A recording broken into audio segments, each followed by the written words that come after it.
Bonjour à tous et bienvenue sur ma chaîne Yoba 3D Design. Aujourd'hui cette vidéo pour vous présenter un unboxing de la Anycubic Wash and Cure Plus. On passe tout de suite sur le présentoir, je mets ma petite tête en vignette et on fait un gros plan sur le déballage de cette machine de nettoyage. C'est parti. Alors voilà la bête, je l'ai déjà sortie du carton.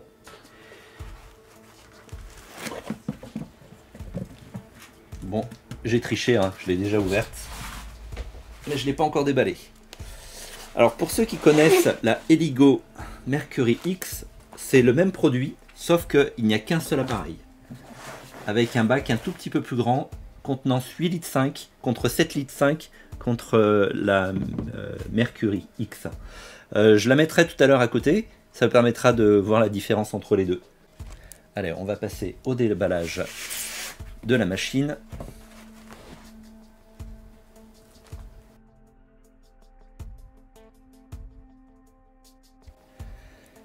Ça respire la qualité. Tout ce que je peux vous dire, c'est que ça fait pas du tout plastique. Au contraire, le châssis est tout en aluminium pour un prix équivalent à la Eligo Mercury X. À savoir qu'elle est en promotion en ce moment sur Amazon. Je l'ai payé 209 €. Elle est à 269 € avec un bon de réduction de 60 €. Donc ça reste quand même très intéressant. Et l'avantage donc c'est qu'on n'a qu'une seule machine, enfin deux machines en une, contrairement à Eligo. Où Eligo on a deux machines l'une à côté de l'autre, très bon produit jusqu'à aujourd'hui. J'y reviendrai sur les Eligo par rapport à ma première vidéo, je vous laisse le lien en haut. Je vous conseille de la regarder parce que j'aborde certains sujets, on va y revenir dans cette vidéo là, pour comparer entre la Eligo et la Anycubic, qu'est-ce qu'il faut acheter pour un prix équivalent en ce moment sur Amazon. Allez, on continue le déballage.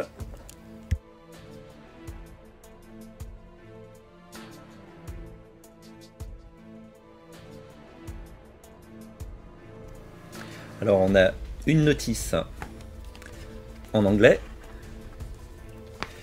un bloc d'alimentation, la grille pour le bac de nettoyage et l'intérieur se présente à peu près comme sur la Eligo. Sauf que ici on a un roulement à billes. Ouais, on a un roulement à billes au niveau de la turbine, alors que sur la Eligo on a un palier en plastique. Alors toujours dans les accessoires, on a une petite grille qui va bien pour retenir le plateau de l'imprimante. On regardera après si c'est compatible avec la Saturn. Et le plateau tournant pour polymériser les pièces. Alors ça je sais pas du tout ce que c'est. C'est une feuille... c'est à quoi ah oui, j'ai compris. Alors ça, on doit le coller, je pense, au fond. Ça doit être un film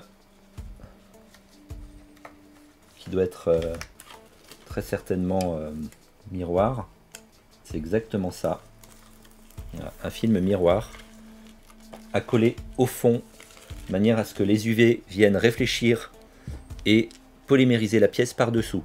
Chose donc que n'a pas fait Anycubic sur cette machine. Il n'y a pas de LED UV qui viennent polymériser la pièce directement dessous, contrairement à la Eligo. Du coup, ça s'est très bien pensé sur la Eligo. Anycubic a fait le choix de fournir un film miroir, de manière à réfléchir les UV. Bon, si ça fonctionne de la même manière, pourquoi pas, hein, moi ça me va. La machine est toute montée, pas besoin de monter le support de LED.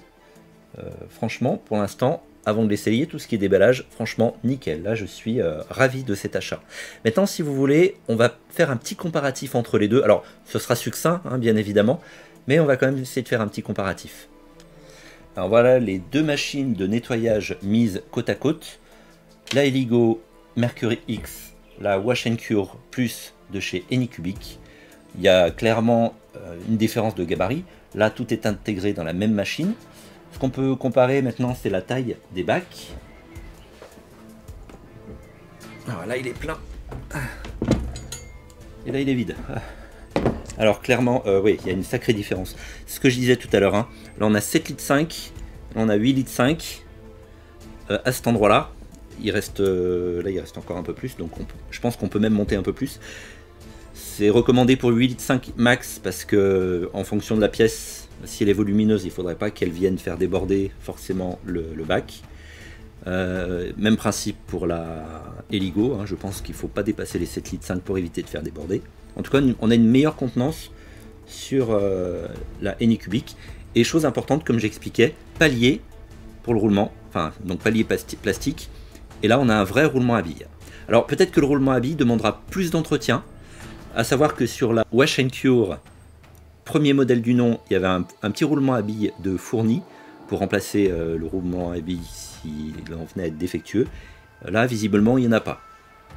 Mais bon, je pense qu'un roulement à billes comme ça, c'est relativement standard, ça doit se trouver facilement, et c'est pas ce qui coûte le plus cher, un roulement à billes, ça c'est pas un souci. Bon, en tout cas, au niveau contenance, clairement, gros avantage sur la Anycubic. Deuxième point de comparaison, maintenant, la machine du UV. Alors, en termes de gabarit, on a une hauteur bien plus importante sur la Wash & Cure Plus. On a, en termes de hauteur, 280 mm et ici 360 mm. Donc un volume de curing qui est beaucoup plus important sur la Anycubic. Alors je l'avais personnalisé un petit peu, hein, celui-là, je l'avais customisé. Et au niveau du plateau,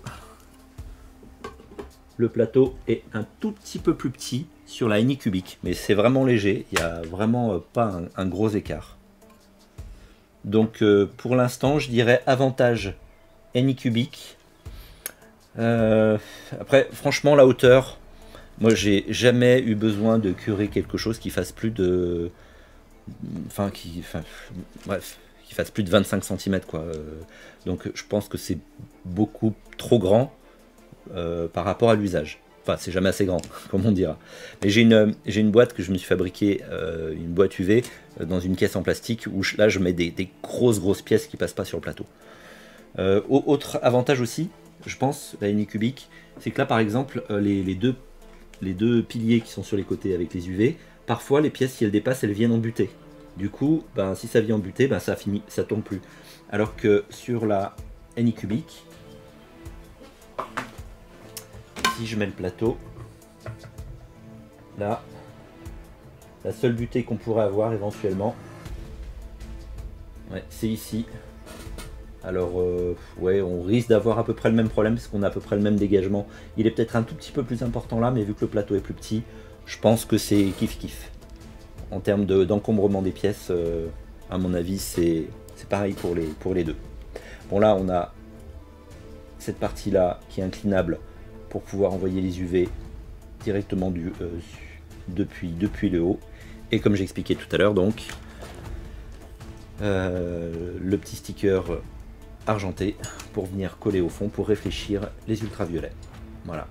Alors, pour en revenir à la Heligo, j'avais eu expliqué donc dans une précédente vidéo, désolé si je bafouille un peu, je retoucherai pas ça au montage.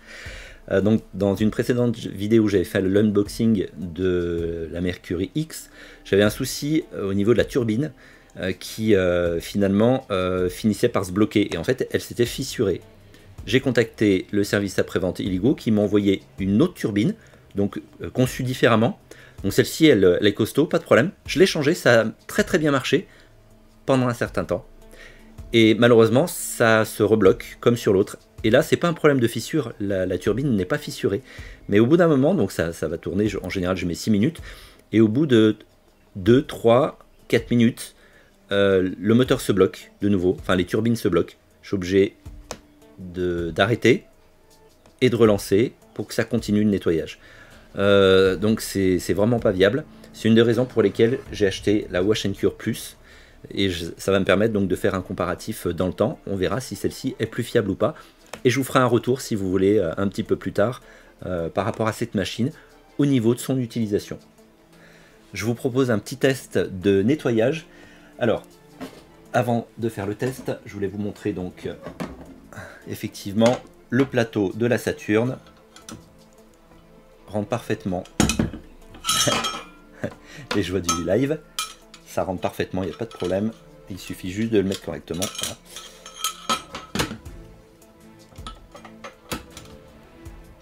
Donc voilà, pas de souci.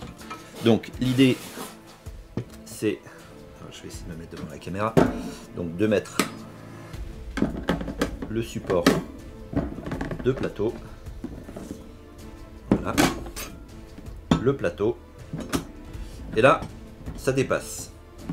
Sur la Heligo, le support descend un petit peu plus bas, on peut fermer le couvercle avec le plateau. Là, on ne peut pas fermer le couvercle. Et du coup, je me suis dit, mince, j'espère qu'il n'y a pas besoin de mettre le capot pour faire tourner la machine. Parce que si je mets le capot et que je veux nettoyer avec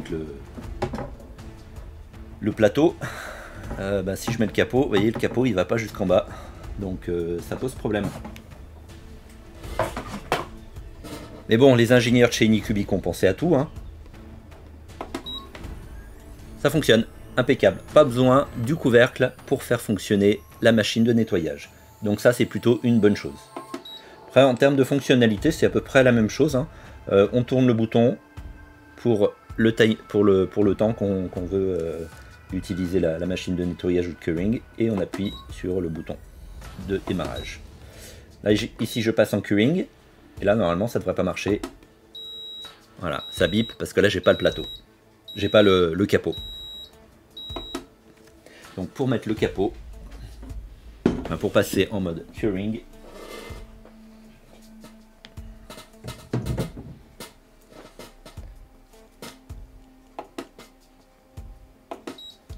voilà, c'est parti. Bon, là, on voit pas le plateau tourner, forcément. Il n'est pas dedans. Alors, qu'est-ce qu'il faut acheter? Heligo Mercury X ou Anycubic Wash & Cure Plus pour équivaler à peu près le même prix lorsqu'il y a des promos du côté de Anycubic.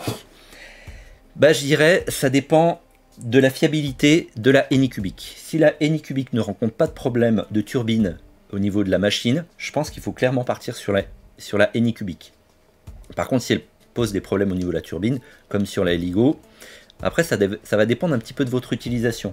J'aime bien la Heligo parce qu'il y a deux machines séparées. On peut faire un nettoyage et un curing en même temps, du coup. Et puis surtout, on n'est pas obligé de tout démonter pour passer de l'un à l'autre. Sur la Anycubic, vous voulez faire un nettoyage, il faut enlever le plateau et puis mettre le bac avec votre alcool dedans. Et puis nettoyer vos pièces. Et quand vous voulez passer de l'un à l'autre, bref, il faut enlever l'un. Voilà. Bon, c'est moins pratique que d'avoir deux machines séparées. Ceci dit, ça prend moins de place. Donc il y a le pour et il y a le contre. Donc je peux pas vous dire prenez l'un ou l'autre, de toute façon c'est un choix personnel. Mais je vais voir à l'usage en fonction de ma satisfaction de la Anycubic. Et puis je vous ferai un retour si vous voulez dans quelques semaines, quelques mois, je sais pas. N'hésitez pas à dire en commentaire ce que vous pensez de ce test, si vous avez des suggestions, si vous voulez que j'approfondisse certains points, peut-être que j'ai pas comparé. Et puis à l'occasion également, je vous ferai une vidéo de démonstration du produit en elle-même. Bon, ceci dit, il n'y a rien de sorcier. Je pense pas que ce soit quelque chose de vraiment très utile, mais bon. Si vous voulez une vidéo là-dessus, pourquoi pas. Voilà. Bon ben sur ce, les amis, je vous dis à ciao et à bientôt pour la prochaine vidéo.